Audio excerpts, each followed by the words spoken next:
Hey guys, welcome to Boxing Squared for boxing news and views from around the internet. While Deontay Wilder is basking in all the attention after retaining his WBC belt in the hardest fight of his career, his defeated opponent Luis King Kong Ortiz, he's going to have to turn his mind to where he goes next. To be honest, I'm a little concerned about his prospects. You might be thinking, Buddy almost took that green belt off Wilder. He fought well, he proved he's a top fighter in the division, yada yada yada. All that is true and then some. But I believe that will count against Ortiz.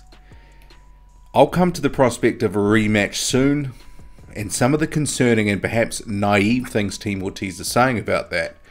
But first, let's examine his options outside of that.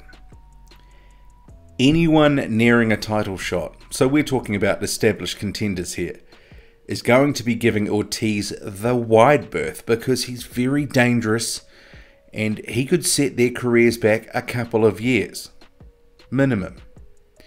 Remember, Wilder had the option of a rematch should it come to that. So he had some insurance, a measure of career protection up his sleeve when entering the ring. There is no insurance policy for any contender we'd want to see Ortiz up against. It will essentially, I think, be a return to the status quo before the Wilder fight, which we saw for the past 2 years. Luis Ortiz, he'd struggled to get meaningful fights because he represents too much risk. And also, he represents a low reward. Ortiz is not making anyone rich, let's get that clear. So it's even less of an incentive to voluntarily jump into the ring with him. Sure, he'll be able to turn over some journeymen to keep busy, because that's what all top fighters do when they need to keep busy. But really, where does he go from here? Ortiz, he did sign with Al Haymon a year ago. So perhaps there is an outside chance, and I mean an outside chance, that he could line something up with the likes of Dominic Breazeale or Charles Martin. But for me, I don't really see those fights happening simply because Haymon, he's put those guys back on the recovery path following their losses to Anthony Joshua in 2016. It's more likely those guys are on a collision course with Deontay Wilder, who's a stablemate. And there is already some growing buzz for a Breazeale-Wilder matchup should Wilder not be able to get in the ring immediately with the winner of Anthony Joshua versus Joseph Parker on March 31st. I mean, it's worth noting actually, I think, let's just step back in time here to some quotes from Ortiz's manager Jay Jimenez upon signing with Al Haymon. "We've been in a battle from day one with Luis trying to get him opponents. Everyone talks a good game until we actually reach out to them for a fight and they ask for outrageous money to face him or claim they have other fights lined up, so the road has been a little bumpy." For me, now that the opportunity of a world title, it's come and gone, I actually kind of see him slipping back into that whole Groundhog Day territory. I do know that there is some calls for a rematch, from Ortiz and some of his fans. But for me, that is really a bit of a non-starter. Wilder, he's going to use the win to propel himself onto bigger and better things. Specifically, bigger money fights. There wasn't a massive pot of money involved for this first fight.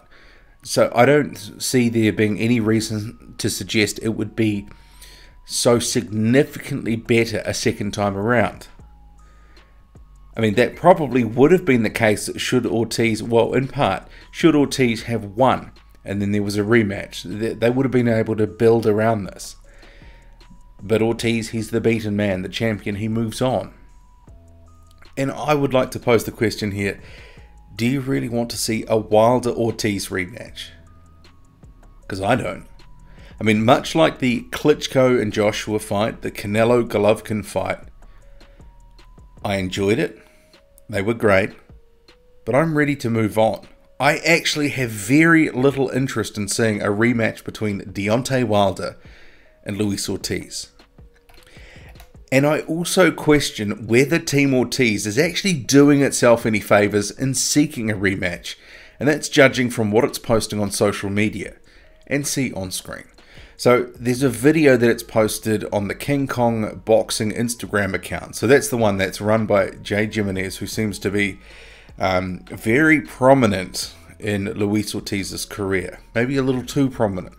But anyway, so they've posted some footage which comes from the end of the 7th round when Wilder was hurt, and then showing what happened to buy time before the start of the 8th round. Deontay Wilder, he was clearly given some extra seconds to recover after a doctor checked him. And there was also some water spilt in the corner, and the referee, said as much live on the night. Actually, it looked like he was heading over for that, and then all of a sudden the doctor popped up. And I'm not going to show this clip because I've been tagged by CBS before for copyright, and I don't want to get through it again because they're impossible to deal with. But I want to go through the accompanying statement with that post because it's a train wreck. It reads, "Had to post this that a fan sent us through DM, and not taking nothing from @BronzeBomber, he's a bad mother, and he came out like let's go, but his promoters or someone has deep pockets made a signal to the referee again. Not Wilder, but someone with interest in him winning. Remember, Wilder sure gets paid, but not much more than promoters. We feel we deserve a rematch. And only if Anthony Joshua doesn't take Wilder, we really should and deserve a rematch after seeing this. This was a robbery in plain day. And it really was an epic battle of Godzilla vs. King Kong at Wilder Ortiz 2. Or let's have a UK vs. US old school showdown. Let Wilder get his belts, which he deserves, and let's do Wilder Joshua and Luis vs. White in the same card in the UK. GB vs. US. Okay, there's a few things I want to address with that statement. I mean, one, Anthony Joshua's got to get past Joseph Parker. No guarantees Joshua Wilder is actually next. But publicly saying the fix was in and a robbery occurred, I do not understand how that gets you any closer to a rematch. It's actually naive in the extreme, putting that out there. It actually reminds me of when Ortiz tested positive last year for those drugs that he didn't disclose, and that was all on them. Team Ortiz put out a post on social media saying that Anthony Joshua should honour the fact that Ortiz had been the WBA mandatory before he was going to take on Deontay Wilder for the WBC belt, and that Joshua should honour it and face him. I mean, that example, as with this one, it feels like it's clutching at straws, trying to, really get something, but knowing that perhaps nothing is coming. The way I look at it all with that whole end of the 7th round coming into the 8th, that whole buying of time before it began. I mean, we heard the ref say there was some water in the corner, he ordered a halt, then the doctor miraculously appeared. But in the same breath with all that, sure there was some extra seconds there, but you have to give props for some savvy corner work to buy the extra time. If anyone is to blame, it's the referee for failing to see and identify the delaying tactics. Maybe he should have taken a point, maybe he should have done more, I don't know. But I'm just not sure that it justifies a rematch. Team Ortiz, and this is something they failed to mention, Ortiz, he also benefited from the extra time. Ortiz was absolutely sucking in the big ones during the extra time. But even with those extra seconds, he couldn't capitalize on a clearly still dazed Wilder. Ortiz, he was spent after the 7th round, and he didn't close the show in the 8th, as he probably should have. But let's be real, he was completely gassed. He was sitting on a stool at the end of the 7th round. He'd unloaded the tank. So you can definitely mount an argument the other way to sort of say, well, Ortiz benefited as well. But either way, it is what it is. It's done. It's in the books. No one's going back. And I did have to laugh a little bit. Team Ortiz in another post, seen on screen, citing some comments from Paulie Malignaggi saying, you know, there was some shadiness with the goings on between the 7th and the 8th. But Malignaggi also says, hey, that's boxing. And he's exactly right. There was some stuff that happened, but actually it's not the first time we've seen it, and it won't be the last.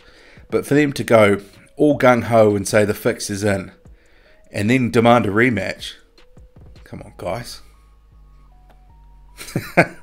It's actually kind of laughable. I mean, as for the other suggestion of Ortiz facing Dillian Whyte on an Anthony Joshua undercard, I mean, that's fantasy land stuff as well. I mean, seriously, they've been hitting the crack pipe. Whyte, if he gets past Lucas Brown, he's title bound. He won't be making any pit stops along the way to face dangerous opponents like Luis Ortiz, someone who we know is probably actually better than Dillian Whyte. Why would Eddie Hearn sacrifice his fighter like that? And why would Dillian Whyte go, yeah, I'll give up my title shot to face Luis Ortiz? Crazy. So it begs the question, I mean, this whole thing, Luis Ortiz, what does he do now? It's a big question, and perhaps we won't actually know the answer for a couple of years, because things may happen very slowly and over time, but I wouldn't like to see him just fighting for chump change while the back end of his prime slowly fades away. That would be a pity, but unfortunately, it could very well happen. Ortiz and his management, I think they need to get a bit real about what's coming. They need to plan properly, not clutch at straws and, you know, put out silly social media posts. They've got their work cut out for them. I wish them luck, but they need to get real. What do you make of it all? Drop a comment, hit like, hit subscribe. Follow me on Twitter, boxing_squared. I'm out.